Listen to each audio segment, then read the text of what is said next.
Hello YouTube, this is Let's Talk Horror and welcome back to another video. Okay guys, so in today's video we are continuing on with my I Know What You Did Last Summer review series with I Still Know What You Did Last Summer, the sequel to the original I Know What You Did Last Summer obviously. And I Still Know What You Did Last Summer came out in 1998, just a little more than a year after the original I Know What You Did Last Summer. Columbia Pictures really thought they had a big franchise on their hand. They wanted to rush into production. Kevin Williamson was no longer involved with I Still Know What You Did Last Summer. He was involved in the early stages, but by the time we got to the later stages, he didn't like the direction the production was taking. Same thing with Jim Gillespie. But in this, we got the return of Jennifer Love Hewitt and Freddie Prinze Jr. So I just watched the movie. I had seen it before, obviously. Doesn't live up to the hype. Well, let's get into it and we will find out. Let's start off with a quick synopsis of I Still Know What You Did Last Summer if you were unfamiliar for some reason, but here we go. A year after killing vengeful hit-and-run victim Ben Willis, who gutted her friends with an iron hook, college student Julie James is still shaken by the experience. When her roommate Carla wins a vacation for 4 to the Bahamas, she plans to bring along her boyfriend Tyrell, attractive Will, and Julie. At the resort, Julie starts receiving threatening notes and realizes Ben is still alive. So there is your synopsis for I Still Know What You Did Last Summer. And as always, you know, the movie is almost 30 years old at this point. I will be discussing spoilers in this video. I'm not really going to worry about that. So again, if you don't want this movie spoiled for you, go watch the movie real quick, come back here and hear my thoughts and see if you agree or disagree with my opinion. But here are my positives. First of all, guys, the big positive I always take away, the thing I always remember that I really like and I've always really liked is just the change of scenery from, you know, this, I think the name of the town is Southport in the original film. I believe it's in Maine, in New England or whatever. To go from that, you know, like this fisherman's village to the Bahamas to the tropics, I thought was really cool. I thought that was a nice change of pace. I thought that was a nice change of scenery without being too jarring. Like it still, you know, fits into the theme of like fishermen and the sea and stuff like that. So I thought that was cool. And we get to see all the different weather patterns of being on this tropical island, including, you know, in the latter half of the movie where it's raining, and then in the early part of the movie when they first get there, it's nice and it's sunny. And it's just a nice change of pace. You know, it gives the movie a nice warmer feel, and it's a nice contrast from the original film. So I do like that change of scenery. I've always liked that change of scenery. It's honestly one of the stronger elements of the film. The other one is obviously Jennifer Love Hewitt. I think she contractually had to return to this role, but she gives it her all. She is outstanding in this movie, and she puts this movie on her shoulders and she carries it. You know, you love her. We see a ton of range from, you know, this silly, nice girl to, you know, this girl that is just trying to move on with her life, you know, traumatized. And then finally at the end of the movie, once again, we do get a few badass moments, although there's one that is quite forced. We'll get to that. But, you know, especially at the end of the movie, she's quite badass. So Jennifer Love Hewitt is very strong and she really carries this movie. I will say I do think the kills are slightly stronger in this film as well. You know, initially some of the early kills, it's a hook to the chin, hook, you know, to the eye, whatever. But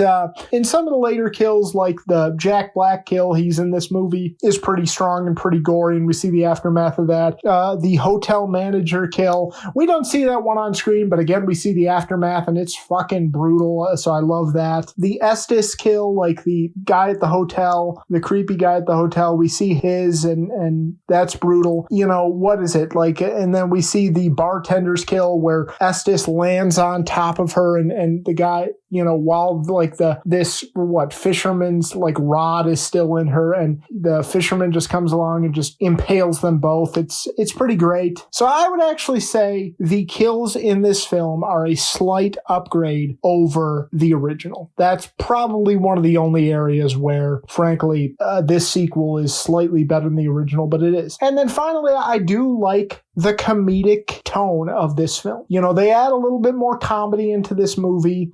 There's some one-liners here, mostly with Jack Black's character, but I do enjoy Jack Black's character and his performance and that little touch of comedy in that. And overall, there's just a little bit more of a comedic element to this movie that I really do enjoy. But on to the negatives.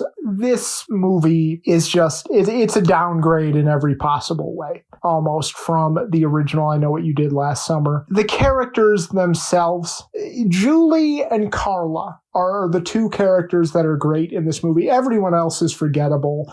Like, you have Ty. He's the prototypical asshole character, so he's a lot like Barry from the original, except he's not nearly as entertaining as Ryan Felipe was in the role. It's the forgettable, prototypical asshole character. You get the hotel manager who's just there to be a suspect. You get Will, who's just this prototypical, like, nice guy who's sweet on Julie. You get the bartender, who is just forgettable. You get Estes, who's pretty much every character in this movie, other than Julie James and, like, Carla, is forgettable. And speaking of that, with Freddie Prinze Jr., Freddie Prinze Jr. returned for this one as well, and he's barely in it. I don't know if he was filming something else, if he had other projects he had to get to, but he's barely in this movie. You forget he's mostly in this movie until the very end.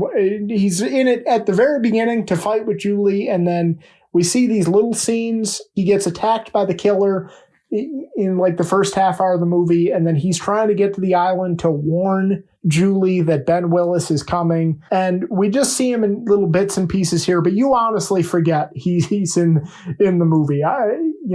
It's kind of false advertising. Okay, so my next complaint is just the fact that they don't do the whodunit aspect nearly as well. I actually think they did the whodunit aspect pretty well in the original. Like, it had me guessing. I remember the first time I saw it kind of shocked me. It had me guessing. Even watching it again, I can still appreciate in the original that they do the whodunit aspect pretty well. In this one, they offer like 3 or 4 characters that are just obvious red herrings in this, and you just know that they're just there to be the suspicious character that's trying to throw the audience off before it's revealed that they're not the killer.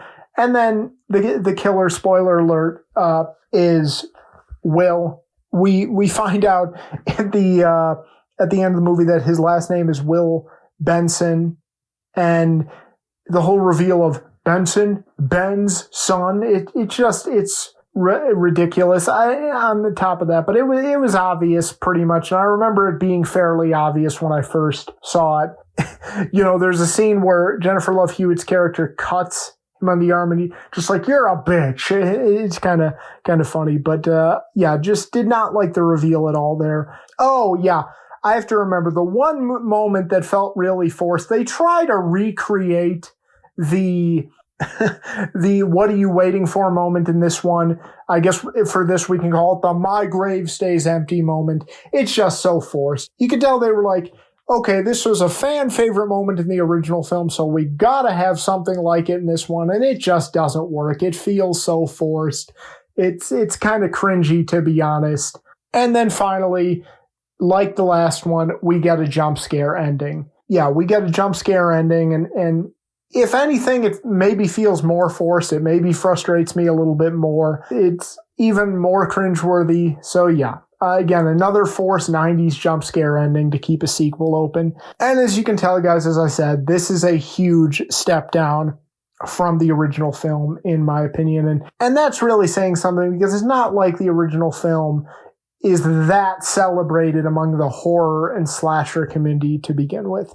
At the end of the day, though, I will say it's okay. This, at the end of the day, does just enough to where I consider it an okay sequel. And if I'm in the mood for I Know What You Did Last Summer, if I'm in that mood, usually if I watch the first one, I'll pop this one into, or I'll stream it or something like that. So overall, it does just enough to where I could probably recommend it as an okay slasher sequel. I'm going to give I Still Know What You Did Last Summer a 5 out of 10. So, yeah, it's a very mediocre slasher sequel. But if you enjoyed I Know What You Did Last Summer, you should get a decent amount of enjoyment out of I Still Know What You Did Last Summer, even with all the flaws and even with it being a significant downgrade from the first one. But okay, guys, that's going to do it for me today. Comment below and let me know your thoughts on I Still Know What You Did Last Summer, and I will see you guys later. Okay, take care.